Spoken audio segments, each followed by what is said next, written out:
Halo Lex Indonesia, kali ini kita akan mereview sebuah mobil bekas, yaitu adalah SUV, MPV, ya itulah pokoknya Honda BR-V yang biasa kita sebut sebagai Honda BR-V karena penampilannya ala-ala crossover, SUV, dan juga MPV karena campuran dari Honda Mobilio.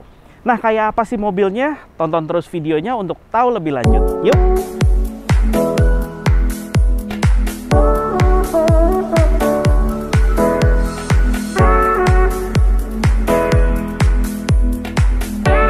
Untuk penampilan di bagian depan, Honda BR-V ini mengaplikasikan desain solid wing pada bagian grillnya dengan chrome berukuran besar, tapi dicampur juga dengan penampilan sporty di bagian sisi bumpernya dan juga ala-ala crossover karena dia dilengkapi dengan panel berwarna hitam, kemudian ada panel berwarna silver di bagian sisi bawahnya, jadi seolah-olah ada spoiler tambahan.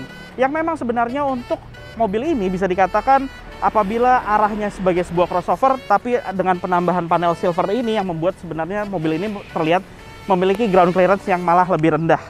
Oke, kita lanjutkan lagi. Desain bumpernya ini memang menarik, kemudian juga mesh grille seolah-olah mobil ini memberikan penampilan yang sporty.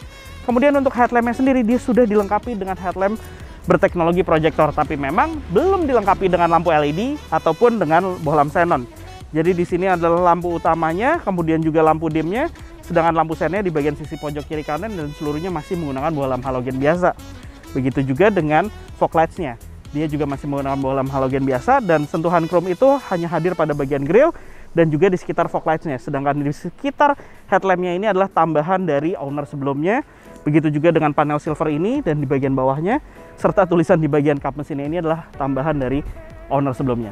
Dan sekarang kita di bagian mesinnya, di mana untuk bagian mesinnya ini dia dilengkapi dengan unit mesin yang sama seperti Mobilio, tapi tenaganya sedikit lebih besar. Dia berkapasitas 1500 cc, 4 silinder, dilengkapi dengan teknologi iVTEC yang mampu menghasilkan tenaga 120 dk. Kemudian untuk tenaganya itu disalurkan ke roda depan melalui dua pilihan transmisi, yaitu ada transmisi CVT dan juga transmisi manual 6 percepatan. Dan untuk sistem pengeremannya sendiri, mobil ini sudah dilengkapi dengan ABS serta brake assist sebagai standarnya untuk di varian tipe E ini. Kemudian untuk penampilan ruang mesinnya bisa dikatakan memang tidak terlalu rapi dan juga tidak terlalu berantakan. Masih tergolong cukup oke. Dia dilengkapi dengan peredam pada bagian firewallnya, tapi memang peredamnya ini tidak menyeluruh, hanya di sebagian daerah saja. Dan juga di bagian kap mesin sudah dilengkapi dengan peredam setengah sisinya. Kemudian posisi air intake juga posisinya cukup tinggi di sini, mengingat mobil ini memang diarahkan sebagai sebuah crossover ala-ala. Oke, sekarang kita berada di bagian sisi samping dari Honda BR-V yang merupakan tipe E, di mana penampilannya memang terlihat banyak sekali aksesorisnya. Contohnya mulai dari over fendernya ini yang terus menyambung dari bagian sisi bumper depan, kemudian ke bagian sisi samping hingga ke fender belakang dan juga bumper belakang, yang memang dibuat oleh Honda untuk BR-V ini agar terlihat lebih maskulin karena memang arahnya sebagai sebuah SUV crossover. Kemudian memang mobil ini karena sebagai sebuah SUV crossover dia dilengkapi dengan berbagai pernik tambahan, contohnya adalah seperti di bagian sisi atas ini dia dilengkapi dengan roof bar yang mana bisa dibuat untuk membawa barang. Kemudian sentuhan-sentuhan seperti velg dengan ukuran 16 inci sebagai standarnya yang mana memiliki profil ban 195/60 ini yang juga lebih besar, yang membuat mobil ini juga memang dibuat seolah-olah terlihat memiliki ground clearance yang lebih tinggi. Dan memang untuk suspensinya sendiri ada sedikit perbedaan dengan Mobilio yang memang membuat mobil ini memiliki penampilan yang juga lebih tinggi untuk menambah ground clearance-nya. Kemudian di sisi samping ini ada sentuhan berwarna silver yang memang seolah-olah menyamakan di bagian depan dan juga sisi samping dan juga akan hadir di bagian belakang, nanti kita akan lihat. Kemudian mobil ini dilengkapi dengan sentuhan chrome yang mana ada di bagian sisi bawah, kemudian juga ada di bagian handle pintunya. Tapi memang mobil ini belum dilengkapi dengan sistem keyless entry untuk masuk ke dalam mobil karena masih menggunakan remote biasa pada bagian anak kuncinya. Kemudian di bagian sisi samping ini model kacanya Anda bisa lihat dia kacanya seluruhnya memiliki ukuran dengan cukup besar yang memang akan membuat efek terasa lega pada saat duduk di bagian dalam kabin. Kemudian di bagian belakangnya ini, spoilernya pun juga memiliki ukuran yang cukup besar memang untuk Honda BR-V ini. Oke, untuk sistem pengereman dia sudah dilengkapi dengan disc brake pada bagian depan, tapi untuk di bagian belakang masih menggunakan tromol saja. Dan untuk kaca spionnya ini, dia pelipatannya secara elektrik dan juga dilengkapi dengan lampu sen yang mana lampu sennya ini sudah berteknologi LED.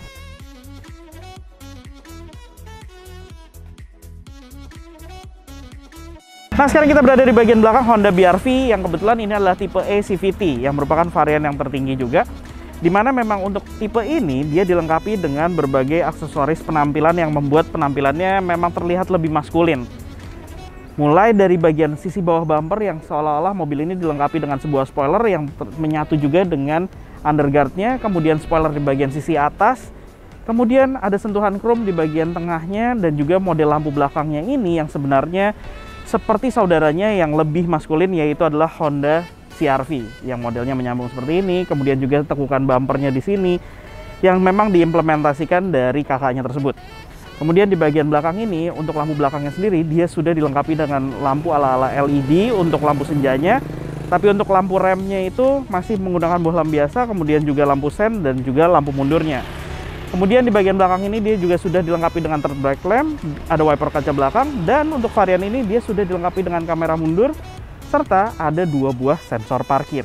Tapi memang untuk sentuhan chrome di pojok sisi kanan kiri ini adalah aksesoris tambahan yang ditambahkan oleh pemilik sebelumnya. Dan untuk reflektornya ini memang bawaan dari mobil ini untuk varian standarnya sudah dilengkapi dengan reflektor di masing-masing sisinya.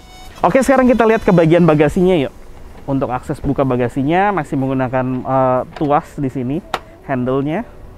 Kemudian untuk kapasitas bagasinya, nah kapasitas bagasinya pada saat jok baris ketiga terbuka seperti ini, Anda masih dimungkinkan untuk membawa 1 buah koper berukuran besar atau mungkin 2 buah koper dengan ukuran sedang secara sekaligus. Tapi apabila Anda ingin menambahkan kapasitasnya lagi, Anda tinggal melipat jok baris ketiganya ini. Dia harus 2 step untuk baris ketiganya, yaitu mulai dari sandarannya terlebih dahulu, barulah ditarik seperti ini. Dan Anda langsung mendapatkan kapasitas yang lebih lega lagi. Namun apabila Anda ingin mendapatkan kapasitas hingga ke jok baris kedua, dikarenakan jok ini tidak bisa dilipat lagi, Anda hanya bisa mendapatkan kapasitas yang maksimal seperti ini, dan jok baris kedua akan saya lipat terlebih dahulu sebentar.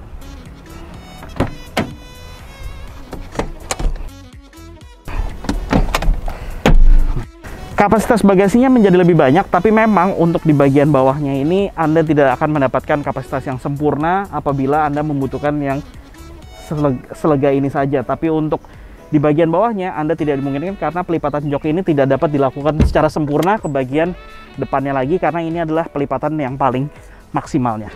Kemudian di bagian untuk spare tire-nya sendiri, memang mobil ini dilengkapi dengan ban serep, yang mana ban serepnya itu berada di bagian luar mobil, berada di sisi bawah bumper. Jadi untuk membukanya Anda harus membuka baut yang di sini, diputar, dan dia ban serepnya akan turun ke bawah. Kemudian di sisi sebelah kanan ini adalah tempat untuk menyimpan berbagai toolkitnya, mulai dari dongkrak, kemudian kunci-kunci, semuanya berada di bagian sisi kanan bagasinya. Oke, sekarang kita ada di bagian interiornya nih dari Honda BR-V yang kebetulan ini adalah unit tahun 2018 tapi sebelum facelift.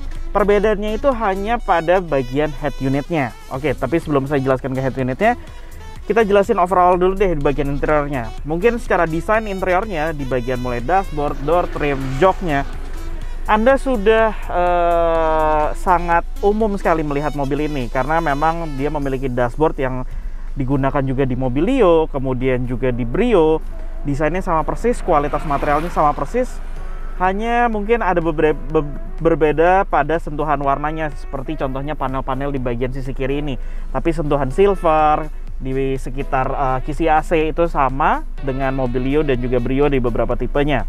Kemudian sentuhan piano black di bagian tengah, dan juga bagian door trim yang kualitas materialnya juga sama persis. Perbedaan itu hanya di bagian joknya, dengan jok yang mana motifnya itu berbeda. Sekarang saya jelasin soal fiturnya dulu deh.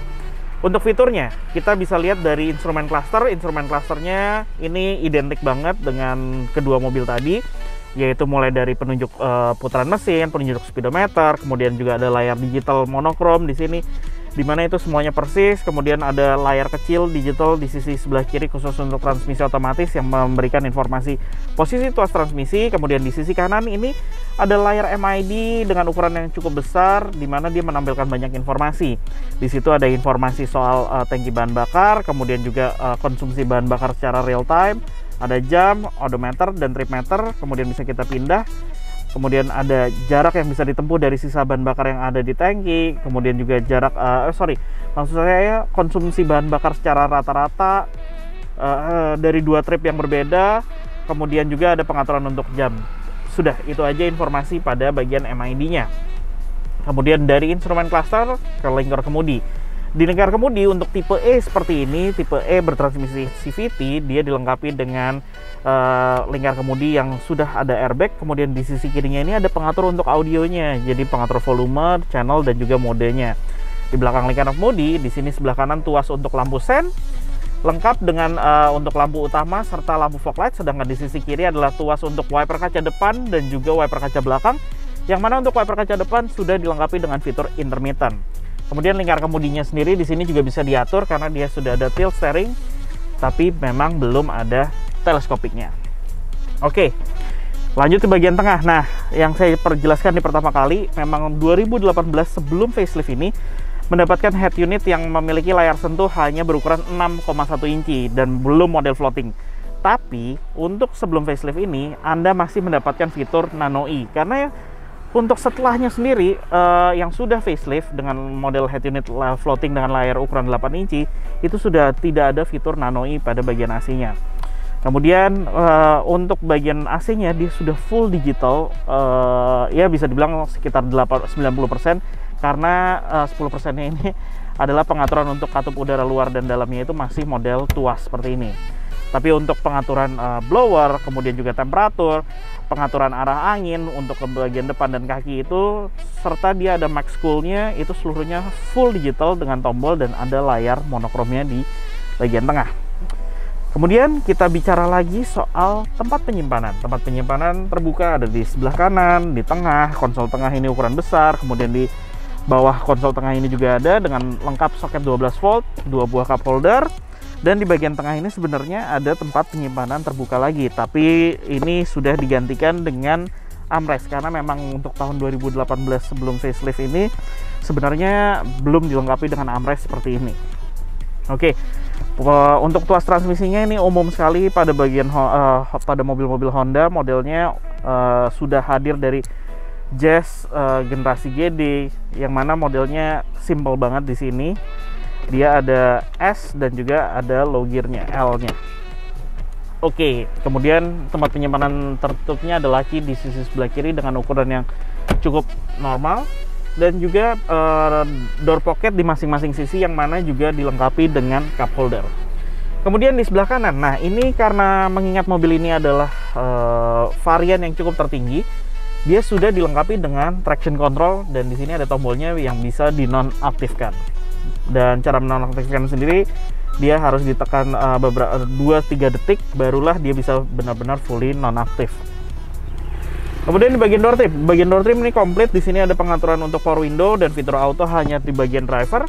Sedangkan untuk kaca spionnya sendiri, pengaturannya juga full elektrik dan pelipatannya juga full elektrik, yang mana tombolnya ada di menyatu untuk pengaturan kaca spion. Kemudian tombol untuk door lock dan juga tombol untuk child lock-nya. Sedangkan untuk akses membuka tangki bahan bakar itu ada di bagian bawah dengan model tuas. Untuk posisi mengemudinya sendiri, memang Honda BR-V ini sebenarnya masuk ke dalam segmen ala-ala SUV, yang mana dia bisa dikatakan sekelas dengan Toyota Rush. Tapi memang untuk impresi berkendara pada saat duduk di dalam mobil ini memberikan posisi duduk yang terasa rendah, yang seolah-olah memang mobil ini terasa lebih sporty dibandingkan dengan Toyota Rush. Dan ini juga terbukti posisi duduk terasa rendah. Saya merasa memang mobil ini terasa lebih sporty gitu. Jarak pandang, maksud saya visibilitasnya, kemudian kaca di sisi samping, mobil ini memberikan visibilitas yang baik karena tetap arahnya sebagai ala-ala SUV. Tapi sayangnya memang untuk pengaturan joknya sendiri tidak dapat diatur ketinggiannya, karena pengaturannya ini hanya ada sliding, kemudian juga pengaturan sudut kemiringan sandaran, dan juga pengaturan untuk bagian headrestnya. Sedangkan seat belt itu fix, tidak dapat diatur dari sisi kanan maupun sisi kiri, jadi modelnya fix, tidak ada yang bisa dirubah.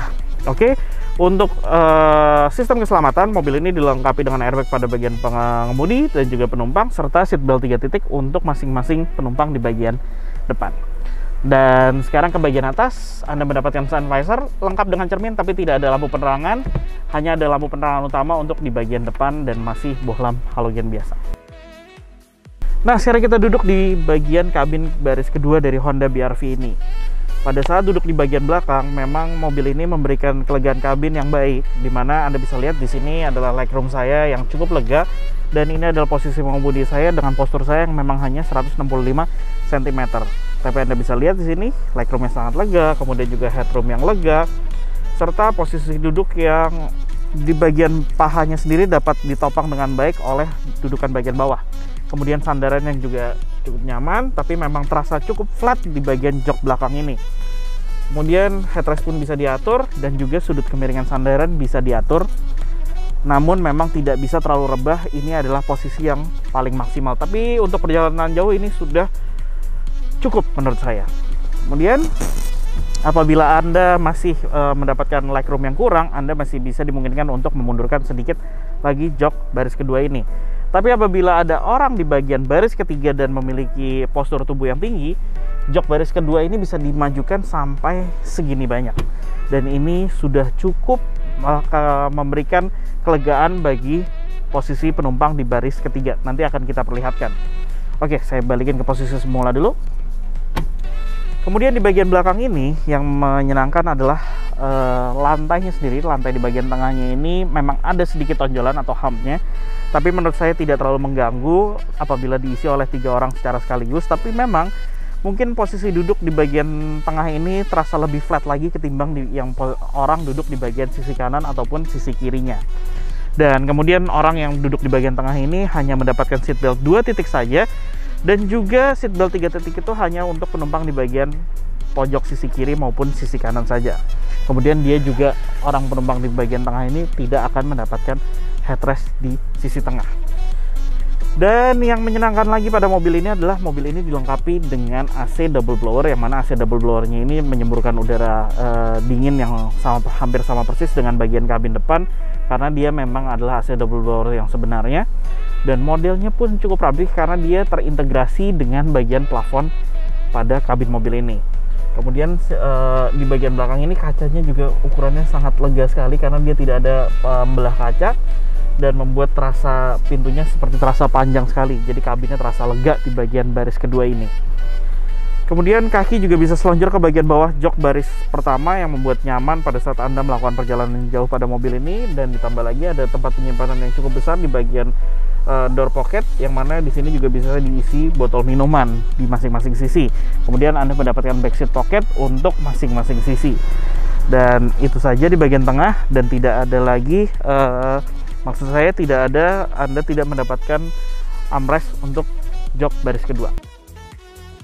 Nah, yang menyenangkan juga pada mobil ini untuk mengakses ke jok baris ketiga, jok baris keduanya ini dilengkapi dengan sistem one touch tumble. Itu adalah pada saat Anda menarik tuasnya 1 kali, dan dia akan melipat secara utuh dan cepat seperti ini, yang membuat Anda aksesnya akan lebih mudah ke belakang. Oke, sekarang saya duduk di baris ketiga dari Honda BR-V ini. Pada saat duduk di baris ketiga, memang di bagian belakang ini sebenarnya hanya ideal untuk diisi oleh 2 orang penumpang dewasa, tidak untuk diisi oleh 3 orang penumpang dewasa, apalagi untuk perjalanan jauh. Kemudian legroomnya sendiri memang masih cukup di sini, walaupun ini adalah posisi jok yang mana bisa di sliding ke depan belakang, dan ini adalah posisi di tengah-tengah. Dan apabila Anda masih membutuhkan legroom yang lebih besar lagi, jok baris kedua ini masih bisa di sliding ke depan, yang seperti saya bilang tadi. Kemudian kaki masih bisa sedikit masuk ke bagian bawah jok, dan memang untuk penyangga paha di bagian bawah ini dia tidak dapat menyangga secara sempurna. Jadi Anda bisa lihat di sini dia modelnya masih banyak yang tidak menyangga secara sempurna, dan akan membuat Anda kurang nyaman untuk melakukan perjalanan jauh. Kemudian headrest di bagian belakang ini juga membuat nyaman, dan sudut kemiringan sandaran bisa dikatakan cukup. Memang ada pengaturannya, tapi menurut saya pengaturannya tidak bisa dibilang sebagai pengaturan yang sebenarnya, karena hanya 1 step seperti ini saja dan tidak terlalu berpengaruh. Tapi memang posisi duduknya pun sudah cukup nyaman, memang tidak bisa dilebih rebahkan lagi, karena mengingat mobil ini masih membutuhkan bagasi untuk membawa barang. Untuk fitur safety-nya, Anda mendapatkan seatbelt 3 titik untuk 2 orang penumpang dewasa di bagian belakang. Kemudian ada 2 buah cup holder di masing-masing, 2 buah cup holder, 1 bagian di masing-masing sisi, dan juga ada tempat penyimpanan terbuka, serta ada speaker di bagian baris ketiga ini. Oke, apabila Anda berminat seperti membeli mobil BR-V ini, apa aja sih hal yang harus Anda perhatikan? Hal utama yang harus Anda perhatikan pada saat ingin membeli mobil ini adalah pertama-tama Anda lakukan test drive, rasakan bagaimana dari kaki-kaki suspensi mobil ini. Mengingat mobil ini memiliki suspensi dengan sistem penggerak front wheel drive, yang umumnya penggerak front wheel drive ini memiliki kelemahan pada daya tahan sistem kaki-kakinya. Selain itu, yang kedua adalah mobil ini dilengkapi dengan electric power steering. Rasakan apakah pada saat Anda melakukan test drive, pada saat melewati jalan-jalan berkontur buruk, apakah dia mengeluarkan suara buruk atau tidak, serta putaran setirnya ini terasa berat di salah satu sisi atau tidak. Apabila IPS ini rusak, jelas Anda harus melakukan penggantian IPS secara satu unit utuh karena dia belum ada perbaikannya atau melakukan servis pada hal tersebut. Kemudian hal berikutnya yang paling umum adalah perhatikan juga pada electric fan, mengingat mobil ini menggunakan electric fan bukan visco fan. Jadi membuat mobil ini untuk sistem pendinginannya bergantung dengan electric fan tersebut. Kemudian hal berikutnya adalah yang juga kerap terjadi pada Honda BR-V ini adalah lampu depannya, di mana lampu depannya ini mikanya mudah sekali menguning dikarenakan dia memiliki posisi mika yang di sisi atasnya ini langsung terkena oleh pantulan matahari yang membuat dia cepat menguning. Akhirnya lama-kelamaan membuat penampilan mobil ini menjadi kusam dan juga penerangan lampunya pun menjadi tidak maksimal. Dan itulah hal-hal yang harus Anda perhatikan saat ingin membeli Honda BR-V seperti ini. Bicara soal beban pajaknya, mobil di samping kami ini adalah tahun 2018 dengan wilayah Depok yang memiliki beban pajak mencapai Rp3.500.000 per tahunnya. Sedangkan untuk harganya sendiri, unit yang di samping kami ini adalah tahun 2018 yang dijual oleh OLX Autos Pejaten Village di tahun 2021 bulan Agustus ini adalah dengan harga Rp178 juta yang bisa Anda negosiasikan. Dan itulah hasil review kami kali ini. Jangan lupa like video ini jika Anda menyukainya serta subscribe ke channel OLX Indonesia. Main juga ke website kami di www.olx.co.id untuk mencari mobil bekas impian Anda. Serta apabila Anda ingin menjual atau membeli mobil bekas secara berkualitas dan juga dijamin oleh OLX Autos, kunjungi langsung ke OLX Autos via website atau bisa langsung ke dealer resmi kami. Terima kasih telah menonton video ini, tunggu video kami selanjutnya.